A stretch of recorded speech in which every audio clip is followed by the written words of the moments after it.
Wah. Wah. Wah. Wah. Wah. Howdy, everybody, and welcome back to today's Daily Peek. I am sitting on the floor.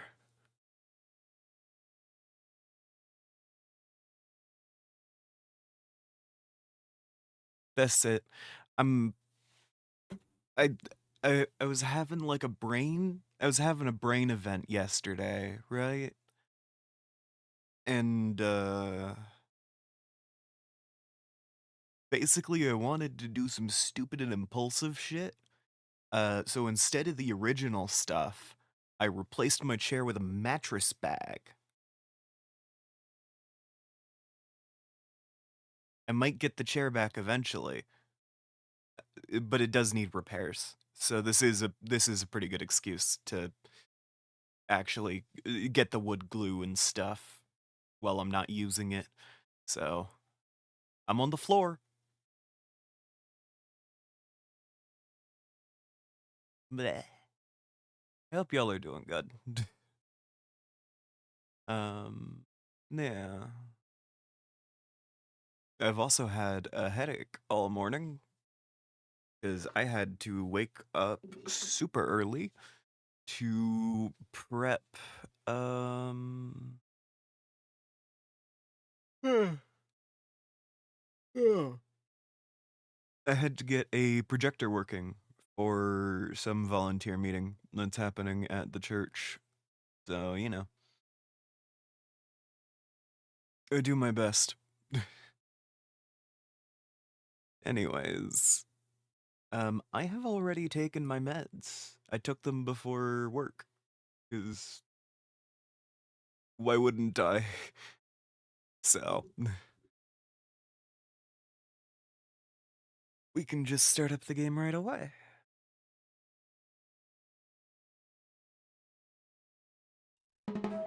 Oy.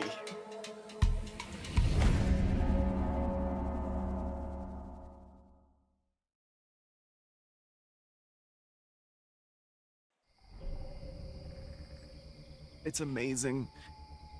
I can just lean back and grab a blanket. It's so easy. Bing Bong's ex-wife's name is Miriam. I have been reminded once more.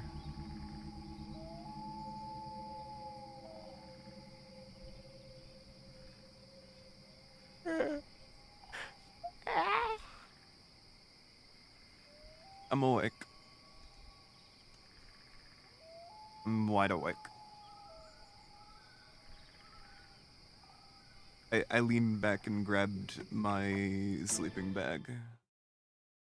Alright, we're gonna hope that the shore today is easier than it was yesterday.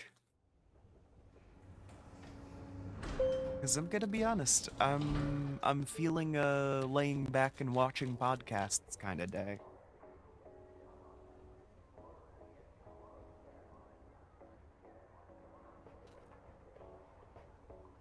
The Beirut explosion episode of Well There's Your Problem came up on my recommended. I was like, yeah, I could watch that.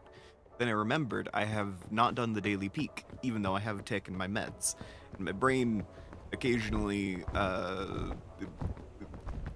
farts because I do those at the same time. So I will occasionally forget one or the other. So yeah.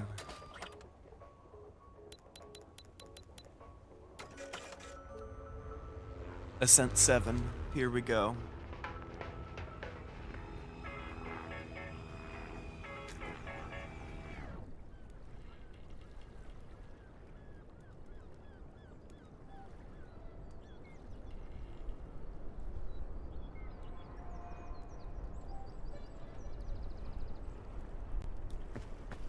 Alright.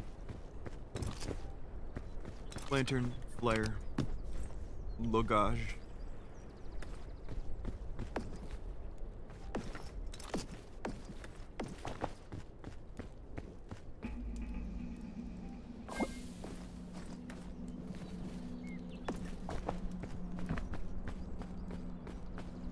But yeah, yesterday, like right before therapy, I swapped out my chair with a mattress bag.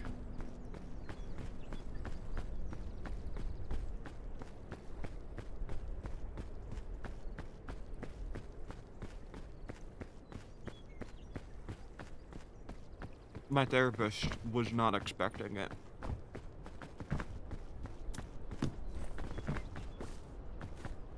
And then I hit her with a description of the 2 days previous to that. And at the end of the session, she was like, I feel like I've just run a marathon, and I have only listened to you talk about how your last 2 days went.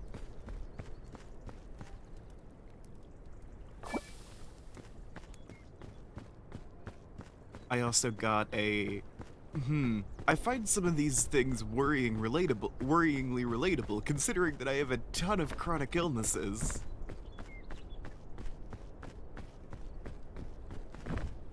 Which, both amazing things to hear from your therapist.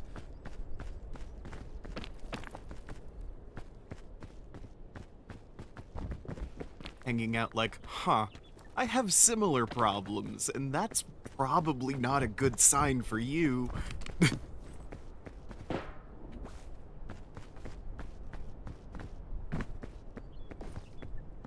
You love to see it.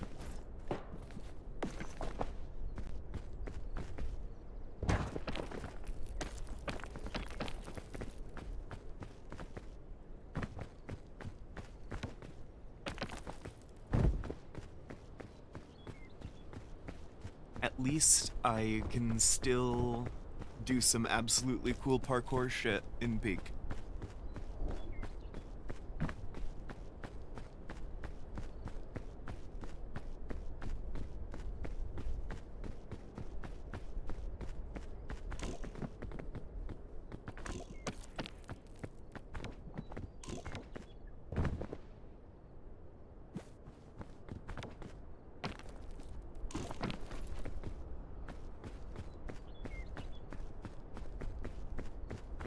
Yeah, no. Overwhelming couple days.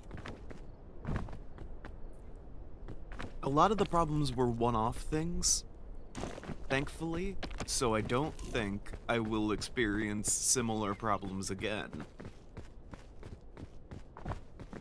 Because it's mostly just, I added a bunch of new stuff to my, like, routine. And yeah, it's gonna be the most exhausting thing in the world for a couple weeks. Happens.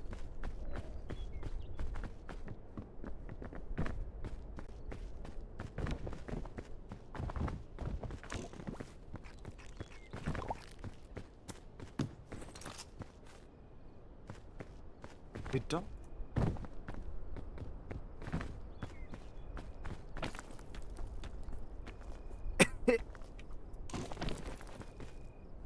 Oh shit, I need to start working on the next Fate session for the Magical Girls campaign. Because I need to figure out how to introduce yellow in this environment.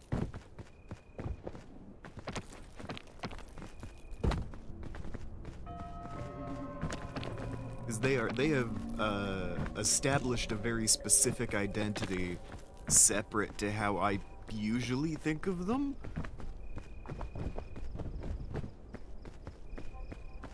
I'm dancing around some shit. But like, yeah, Yellow has a very distinct character from the others in a way that is often hard to compensate for in my writing.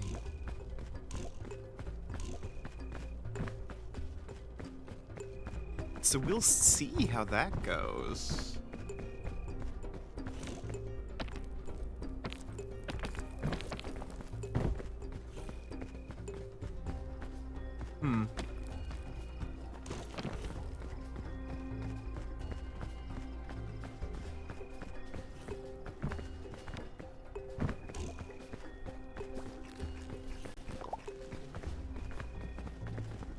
I'm already brainstorming.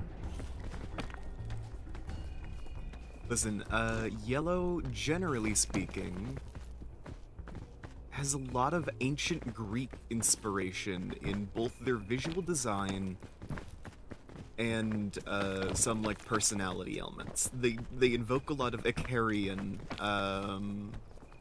elements in their design. Ah, shoot.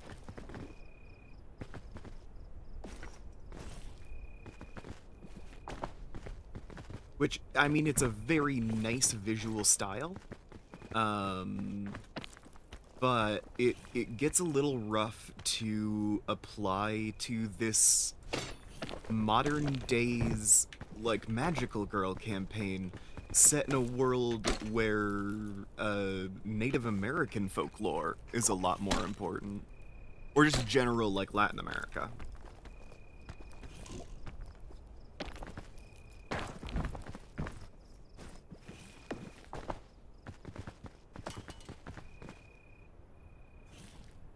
So maybe I swap them off of the Greek inspirations I've been using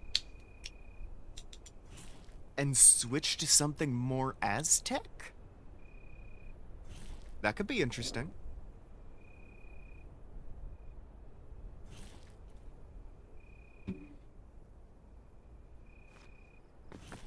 Because one of the big things is just they tend to be evocative of,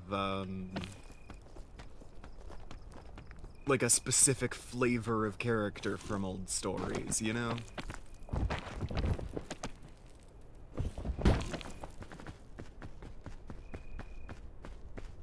And I don't want to just outright say, biblical twinks, but you guys do need to have that phrase in your head now, because I had it in my head, and I'm not suffering from the phrase biblical twinks alone.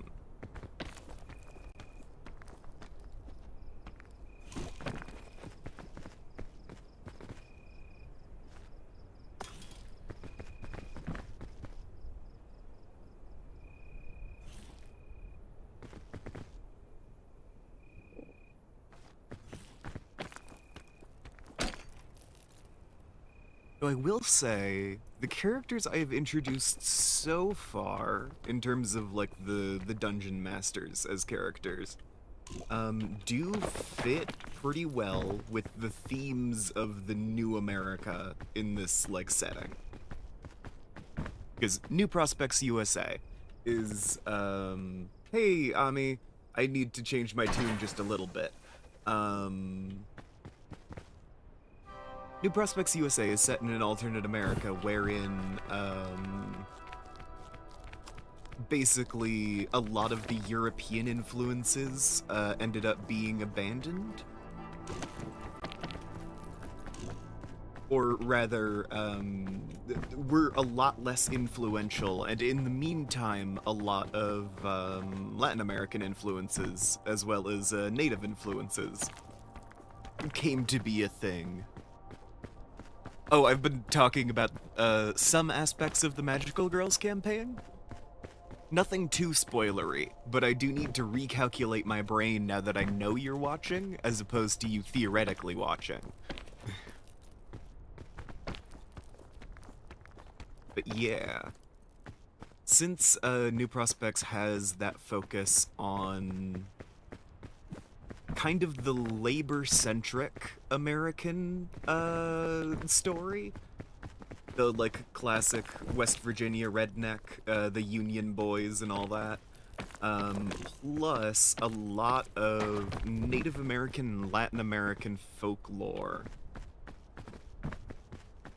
Weirdly, the characters I have introduced so far fit better than you'd think.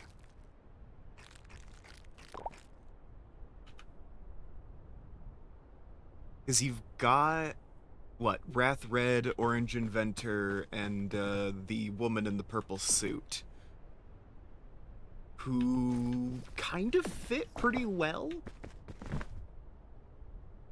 Because Wrath Red's literally a redneck.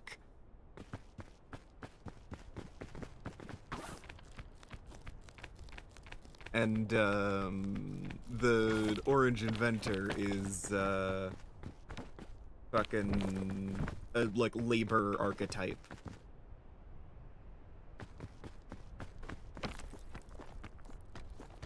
And those are the American elements that I'm trying to invoke in the setting, right?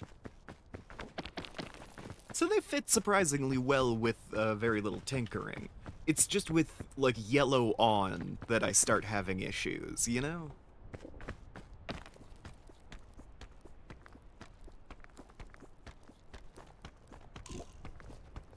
Because you have, like, an American revolutionary, you have a labor icon, and you have a figure of modern business. This, like, powerful businesswoman in the purple suit and all of that. Yeah. Heart emoji.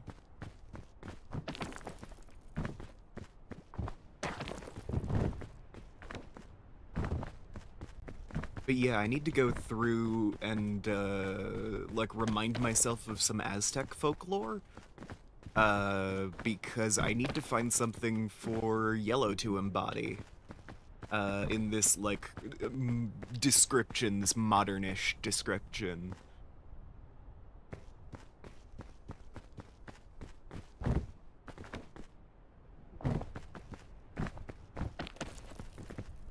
Because, Icarian Gold doesn't quite work as well.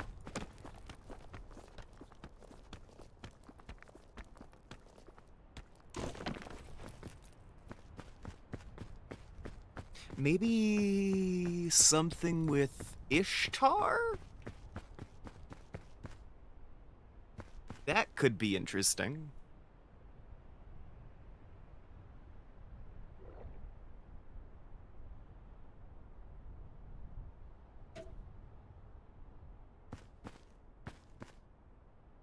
And the woman in purple is involved in, like, every single one of these new DM introductions. Just because she's, like, the ringleader here. Fun fact, the last time she appeared in a campaign, she was literally a ringleader. But in New Prospects, she takes on a more business-like aspect. But in both cases, she still wears a bright purple suit.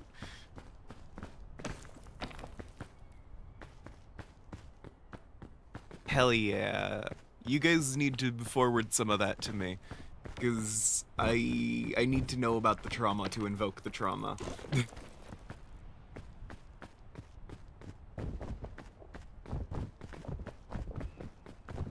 There's some stuff I can figure out based on how you've written your characters, but, like, otherwise.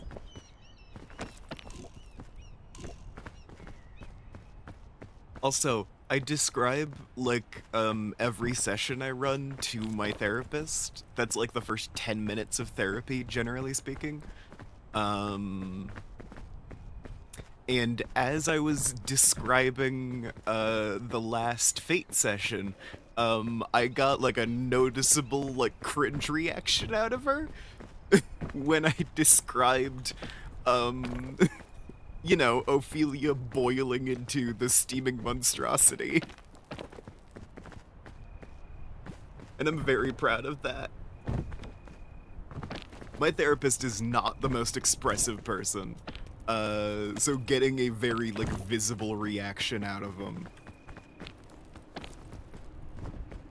Like, you can see the change in the eyes and everything.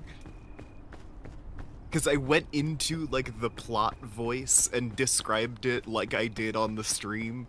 So I dropped into, like, and, well, you couldn't tell, the watery spirit Ophelia, began to heat up. And the bubbling, boiling of her watery skin, and it is hard to tell whether the sound she makes is the sound of steam escaping, or a very human scream. And my therapist was so obviously, like, engaged with that bit, and I'm very proud.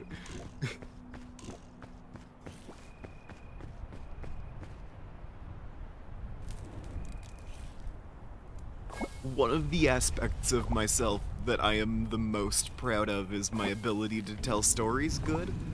Um, and like I'm not always 100%, you know? Like I feel like I could have shifted into a kind of RP turn order, I guess, for that last session. And gotten to other people's like RP stuff because I feel like Maru was trying to do something and we didn't really dig into it enough because I was very focused on the Ophelia stuff because I was about to kill her horribly, and I wanted everyone to be very focused on that.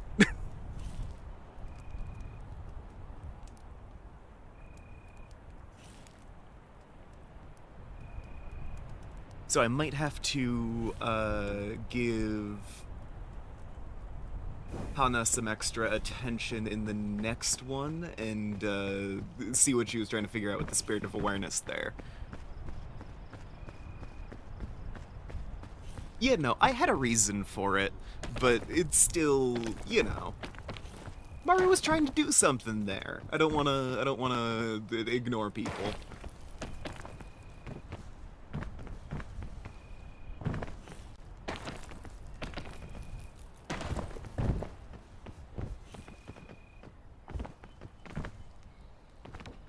Plus, Hana and the Spirit of Awareness are probably one of the better pairings.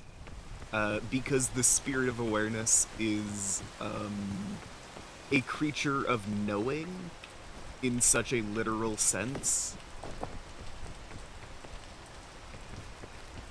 And, Hana has that, like, almost obsessive interest about, the fucking spirits and how they work. So they're just an amazing pairing. But also, I really like that pairing because the Spirit of Awareness is very much a, watch, don't tell, you know? Show, don't tell. Because, you know, the Spirit of Awareness likes to be aware of things and isn't necessarily a snitch.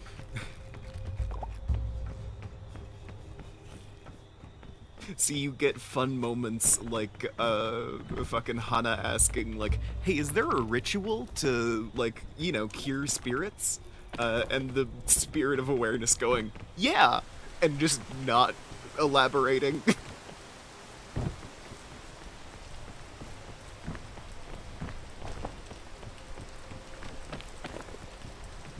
You know, they're a big eye, not a mouth.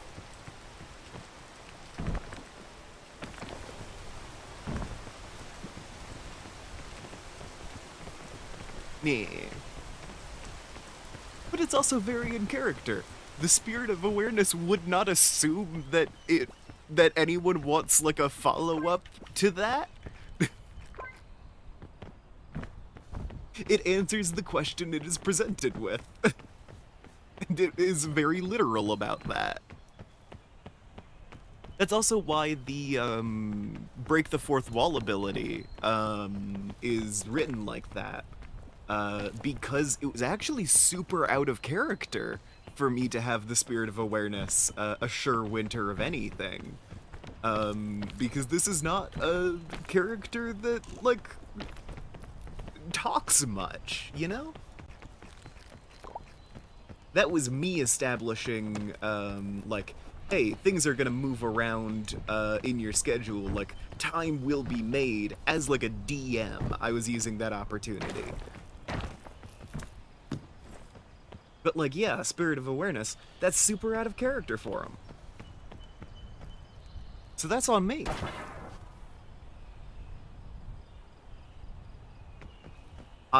Sadly, I like giving people information too much. Fuck. Sadly, I really like telling people things about the worlds I've made. So it is actively difficult for me to play a character like the Spirit of Awareness. because it is my default setting to gush as much as possible.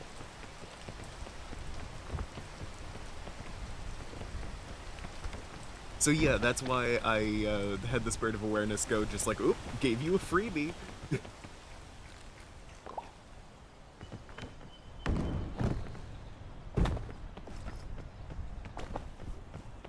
Because it's also a fourth wall breaking ability, so I get to tilt towards the fourth wall a little bit. But yeah, no, Hana as a character is amazing for me to be able to, like, kickstart plot happening, you know? I have some winter trauma sitting in DMs. Thank you so much. Thank you so much. Thank you. I will eat it. I will eat it up. Later. Because I'm doing the daily peak. I cannot forget that I am doing the daily peak right now. Sorry, I talk to myself a lot, so the fact that I am talking out loud at a microphone doesn't actually tell my brain anything. Because it's like, yeah, no, we're talking to ourselves. So I can and will forget that I'm streaming.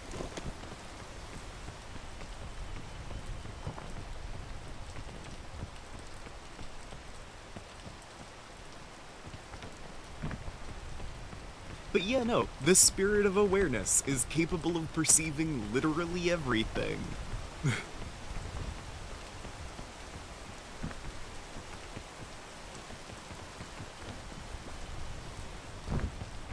The problem is the Spirit of Awareness has no idea what is important, and it can't exactly elaborate on anything that it's seeing.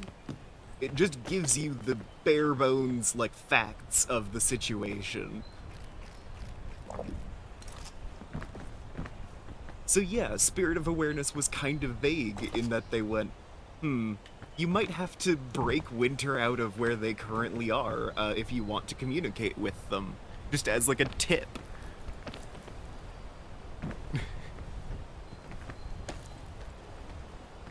Yeah, I was picking up on, like, Winter was being closed out of communication, and there is a solid in-character reason for that. But out of character, that is boring to play. And it means you have to pretend not to know a bunch of stuff if a lot of stuff happens without you. So, you know. When one character is unresponsive, the goal is to get that character responsive. That fucker's part of the story.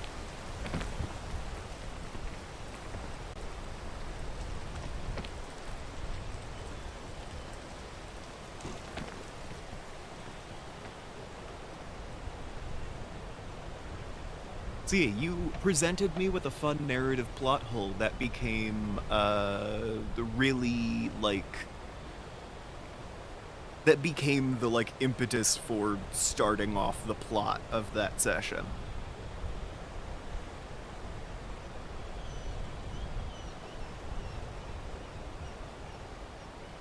But you also put yourself into a pseudo-GM role. Because I don't have enough information about your character's house or family to be able to describe any of that. So, I put a gun to your head and forced you to make the descriptions for me. Oh no, this is not ideal. But it also looks like the best way across.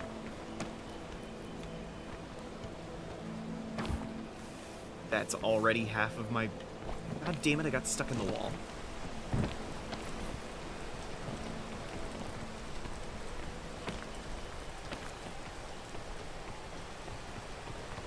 Is there a better way for me to... Not really.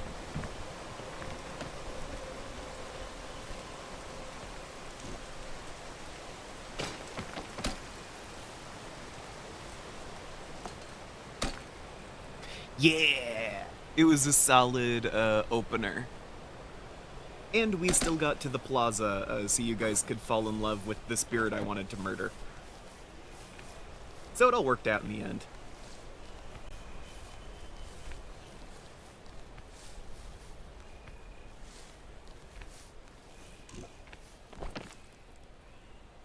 Shit.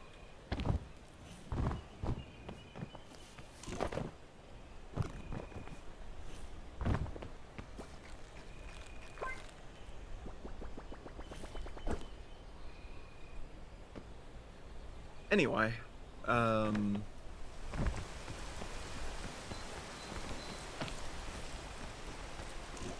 sorry, no, I can't be silent about that. I have no idea how I survived that. That was such a fall.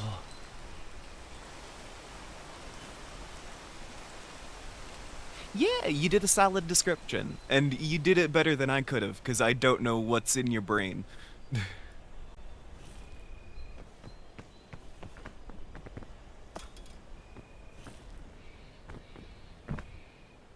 We hang out just enough for me to know that you're cool without having, like, an intuitive understanding of your brain. So I sadly cannot fill in the facts.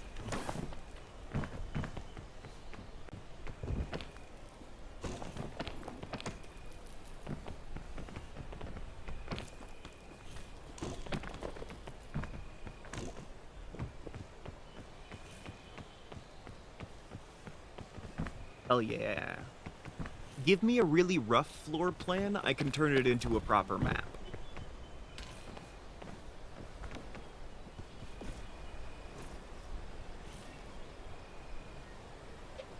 With, like, scale and shit.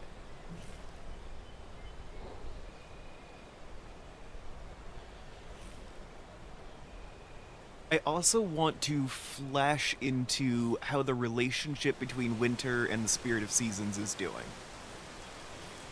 Because without that, like, early session communication, one of the notable things is we didn't see them interacting outside of the context of, like, the plot or anything. And the Spirit of Seasons is a bit of an oddity.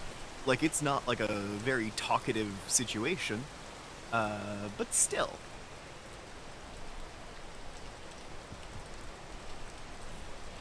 Like, we saw, fucking Hana and the Spirit of Awareness have fun, like, you know, planning out the next move.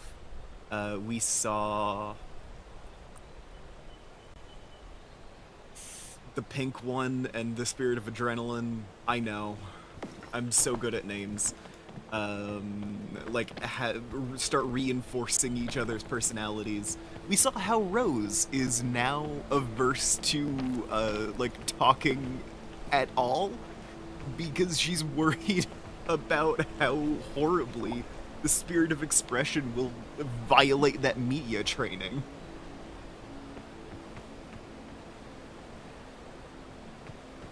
But yeah, we haven't seen how Winter interacts with the kind of alien presence of the Spirit of Seasons. Because the Spirit of Seasons is, combination, like...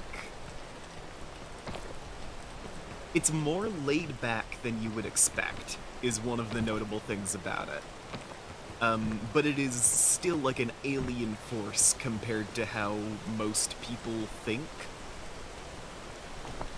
It is a creature of constant change. And I would like to see how that interacts with the rigid lifestyle that Winter has been living within.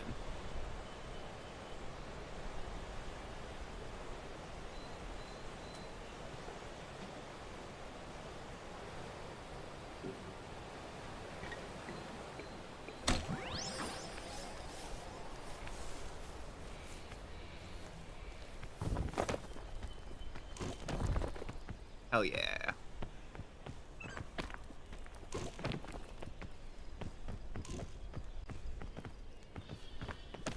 Yeah. But we need to do a more in-depth analysis of the abusive household that Winter is living in. Heart emoji. Ami, we need you to be abused.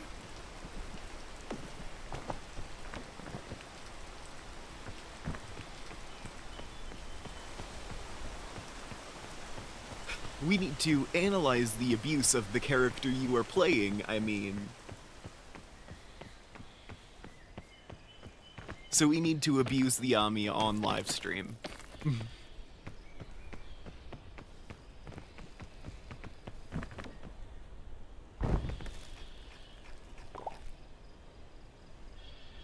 Send me as many of your ideas as you are able and or willing.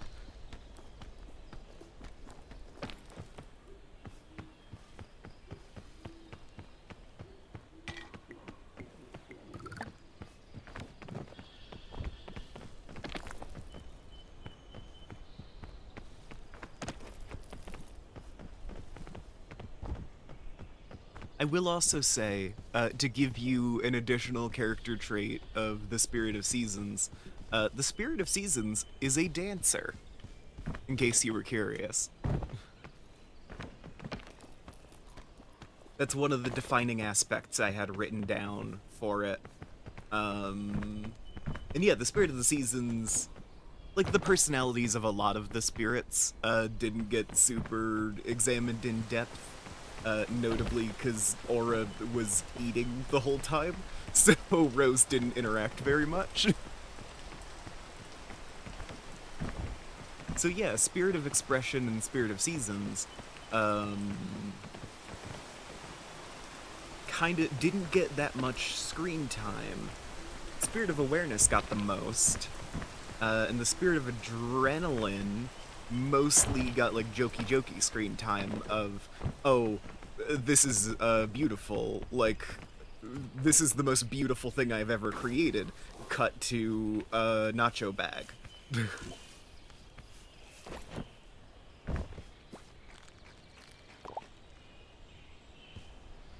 Yeah.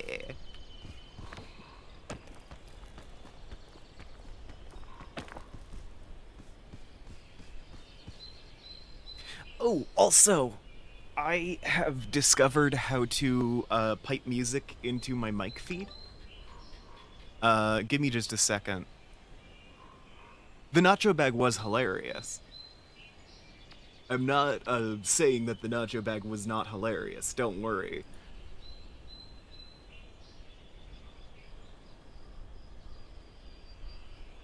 But yeah, I had the thought of like, hey, I wonder if I could go through and make it so things can do stuff.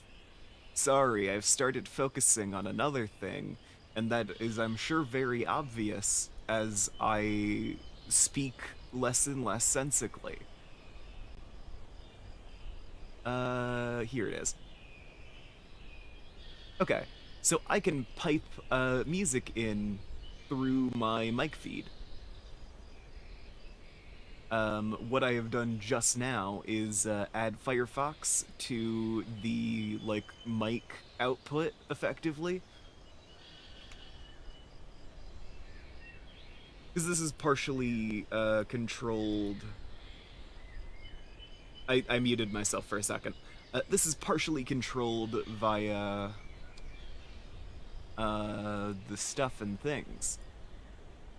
So I think, if I have done this right, you are going to be hearing Tinker Time by Nathan Moore.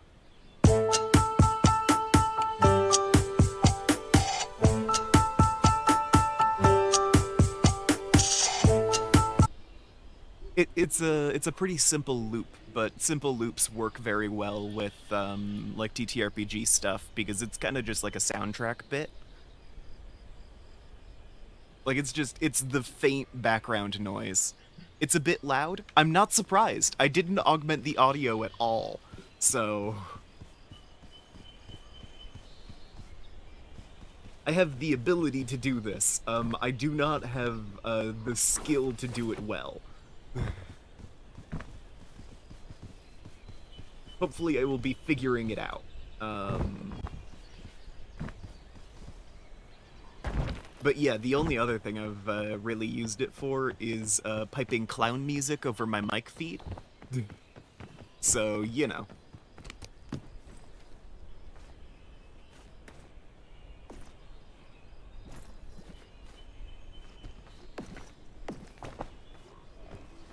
love a yellow.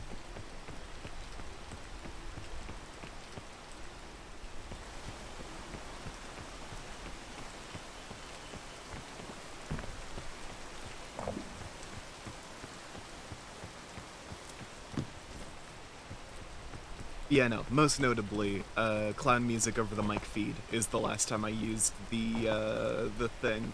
So, you know, using it in a serious scenario will be a nice change of pace.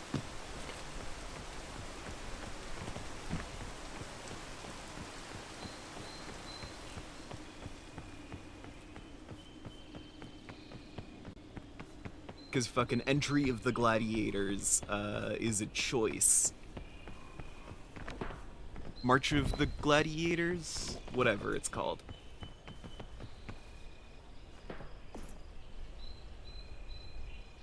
Oh wait, I already have a pepper in my backpack. I don't need to...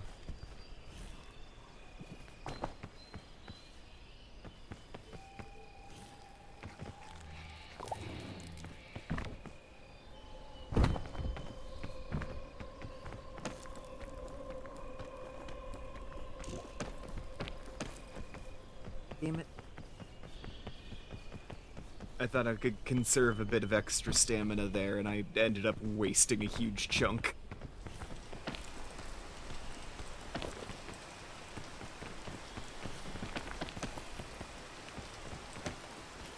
But yeah, I have been looking into setting themes for the different dungeon masters. That is what the enemies that you guys are facing are called. They're originally from the Dungeoneers of Croya setting, and they like to hop around dimensions. If you watch these streams regularly, you know exactly who they are, and you know, like, their ultimate motive in each setting.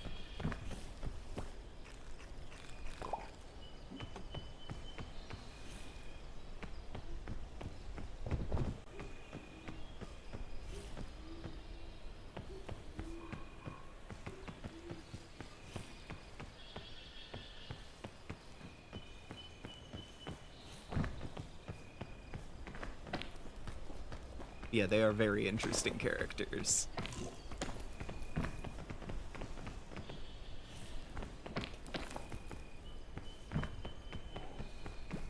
And I'm excited to actually be able to introduce the, like, core 6 rainbow ones. And then there's, like, 2 supplemental ones that have shown up in other, like, private campaigns, but haven't shown up in Magical Girls yet. They might show up depending on how things go and how long things go. We will see, but...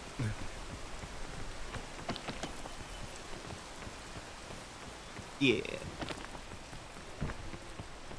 No, there's the full rainbow, and there's a black one.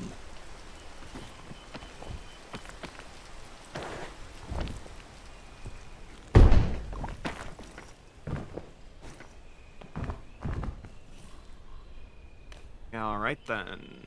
I think that is it for today's Daily Peak. I would like to thank all of you guys for tuning in. I really appreciate your viewership. And I will see you guys next time. It is writing and podcasts time for me. I'm gonna have a good day. Alright, talk to y'all later.